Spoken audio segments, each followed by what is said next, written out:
on the call is Arkansas at Pine Bluff head football coach Monte Coleman now joins us.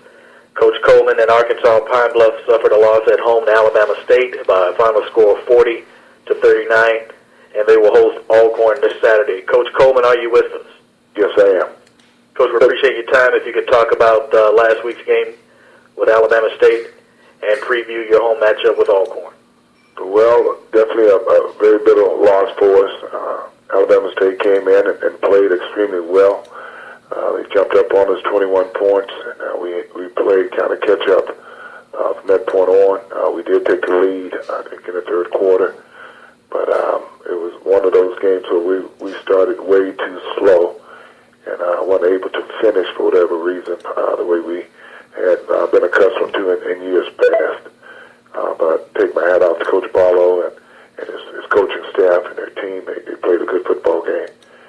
One game that we definitely wanted, definitely needed to give us some momentum. I was proud of our guys where they fought back, being down 21 points.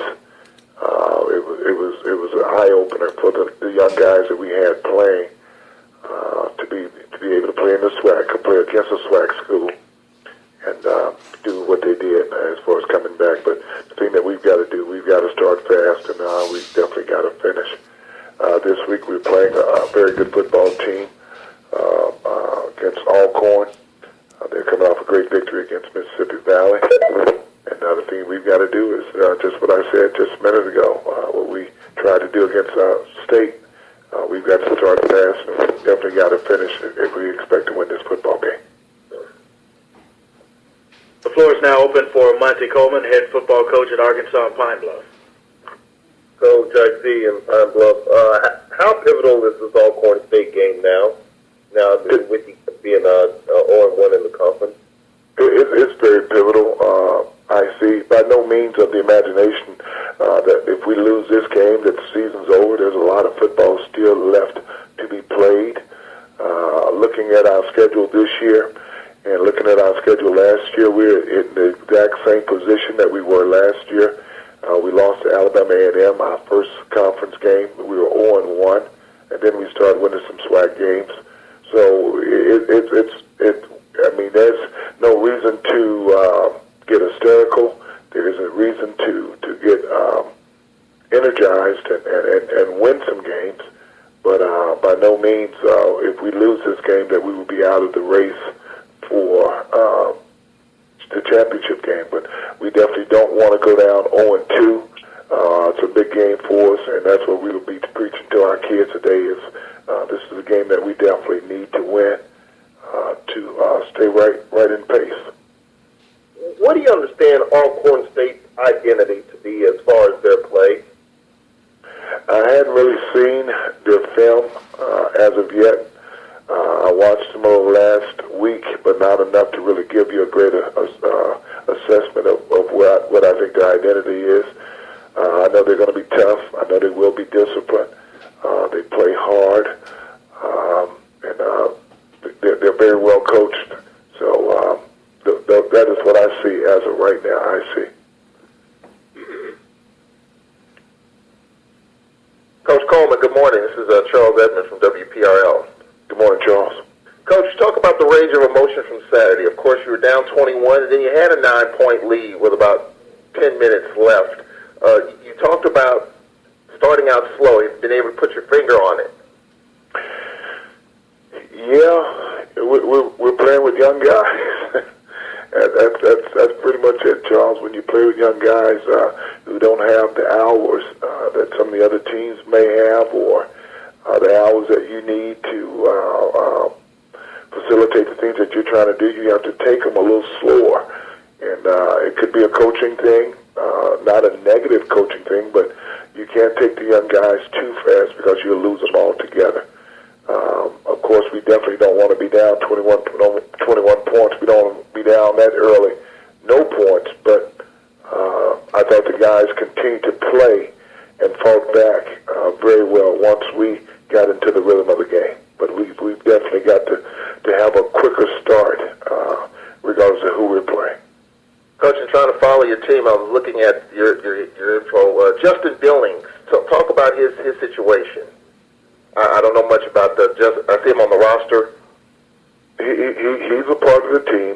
He's got some work to do in order to get eligible or to get certified. But right now, he hadn't played in the last 3 games, and there's a good chance that we may get him back this weekend. Scored a bunch of points, Coach. Talk about the play of Benjamin Anderson so far. One of your top rushers, obviously, and of course, slinging the ball around. Well, I think Ben, from spring ball all the way to fall camp into now, Ben has been very consistent. One of the words that I used in one of the other interviews that he's starting to mature. He's playing within the system. Coach Dooley gives him responsibilities on the field, and Ben is carrying out those responsibilities. He's not trying to do too much.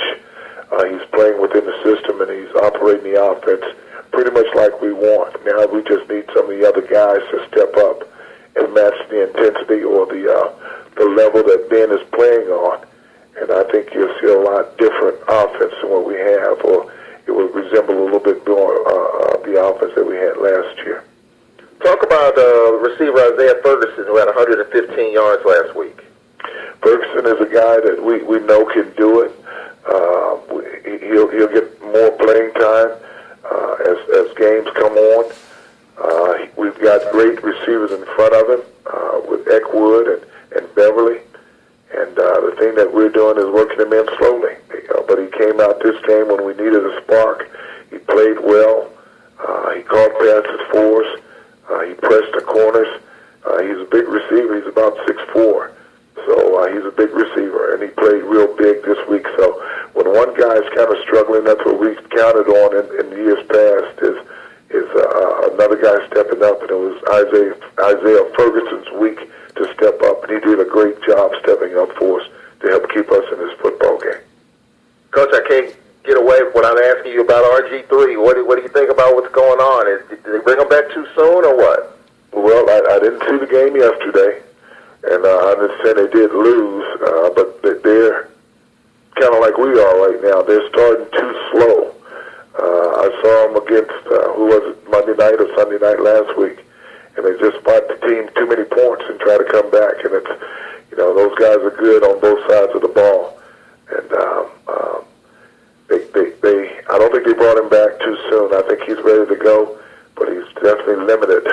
They don't do the zone read anymore like they did because of his limitations. But the kid's got a strong arm, and I just think they got a kind of a weak supporting cast right now. All right, Coach, appreciate it. Thank you, Charles. Still got time in this segment with Arkansas Pine Bluff head coach Monte Coleman to take questions. Coach, I see again. You got some young guys that have stepped up these first 3 ball games, but I got to ask you, what is the frustration level like right now, not being able to have some of your key guys like Damian and Sean and Justin? I'm not frustrated, I see. Not at all. When we recruit guys, we recruit them to play. Unfortunately, for them, we don't have the luxury of saying that up front in most positions that we're going to redshirt this guy, we're going to redshirt this guy. It's a game-by-game type deal. And we're hoping that they can come in and play for us right away. And that's what these guys are having to do is come in as a true freshman and play for us. And my consensus as a coach, I need them to play at the highest level for us to win. So, I'm not frustrated. I'm coaching, and we're going to coach these young guys up, and we're going to win some football games. Gotcha. Yeah, the second, would I rather have some of the other guys? Absolutely. Damian Lee, DeMarcus Berry, Billings, I would love to have them on the field. But they're not there, so we're not doing the white flag and say, hey, this season is over. We're going to fight until this season has ended with the guys that we have. And you still can't say exactly what has been the holdup in the process of them getting cleared? Damian Lee is ineligible. He won't be back. DeMarcus Berry is ineligible. He won't be back. There's a chance for Billings to be back this week. Berry and Lee, they won't be open for the rest of this year? No, sir. Gotcha. Coach Coleman, we appreciate your time and joining us on the call, and good luck this week as you host Alcorn at 6 p.m. Thank you very much.